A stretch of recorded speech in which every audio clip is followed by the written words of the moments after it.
I noticed that I mentioned on my channel page that my channel also uploads videos of art, but I actually have very few videos about art and what I do in my characters. So here's one I want to share about my favorite character and one of my newest characters, Scary Fear. So first up, we've got this drawing that I made of him in South America. I did it last year in September. And he's looking out over Mount Roraima.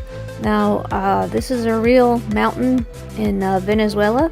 This is the mountain that was in the Arthur Conan Doyle book,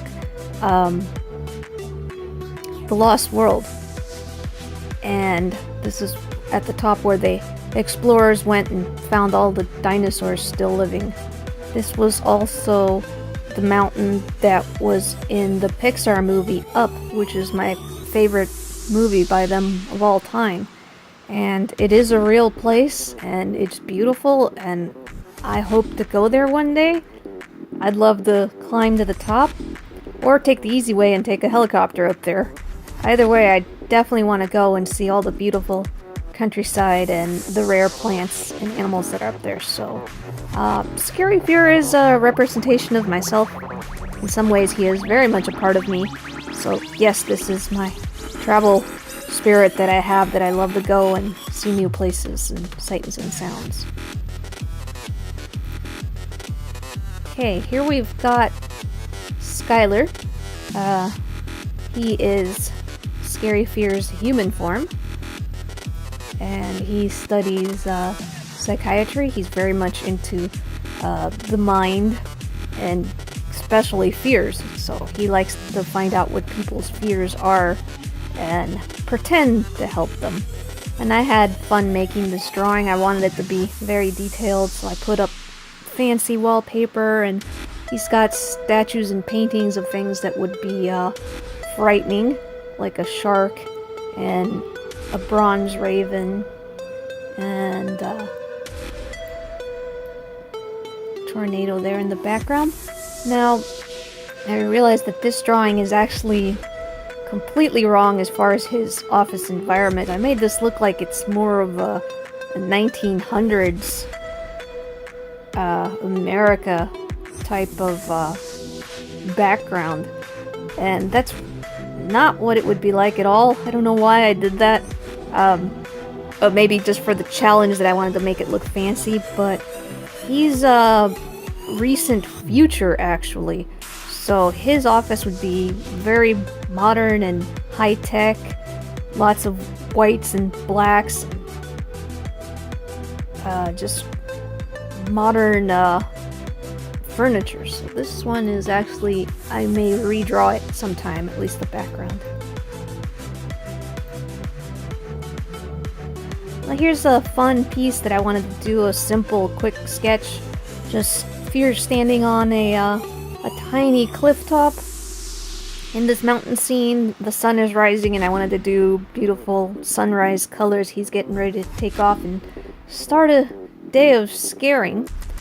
And it was pretty fast and easy to do, and I enjoyed it so much I realized that this might be a fun piece to expand on later, and I would like to change the background each time to show different weather and seasons and times of day, and keep him the same. But that would be pretty cool to see it transition, kind of like a time lapse. This is a drawing that I had where I had just drawn him. I love the pose of him hunched over, looking down, trying to find his next victim. And I had no idea what the background was going to be like, so I drew this background completely digital. And after trying different landscapes, I finally decided to do this where he's on top of a mountain, on top of a powerful, looking into a valley, and there's several cities down there, and he's about to decide which city he's gonna go into and terrorize people in. And my latest drawing that I made in July of this year, and I am really happy with this and how it's turned out. I wanted a simple greeting card that said thank you for friends and family and people I've done business with. And I just love the pose. He's so happy here. And what's special about this drawing is that he's holding a pot of Nepenthes ramispina. This is a real plant, and when I found out that this plant has black pitchers with green mouths, I was really happy because it looks so much like him, because Fear has black skin and a glowing bright green mouth when he opens up. But what was really cool about this plant was that on the lid, it's got these two little hairs that stick out. And Fear has 3 hairs. Technically, they're dendrites. He's actually a raven and neuron hybrid. So neurons have dendrites, which are the parts of the cell that receive information from other neurons. And the fact that the little plant had these little hairs on top, I thought was just so neat. And it's actually where the plant gets its name. Ramispina means branching spine, and it's a reference to the hairs on top of the lid. And it just looked so much like him that I figured he had to find one and get one, and he would be so amused that there's a plant out there that looks like him.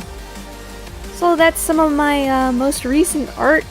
I've had a blast making these, and I'm looking forward to making more. So I'll probably do more of these videos where I highlight one or a few of my drawings.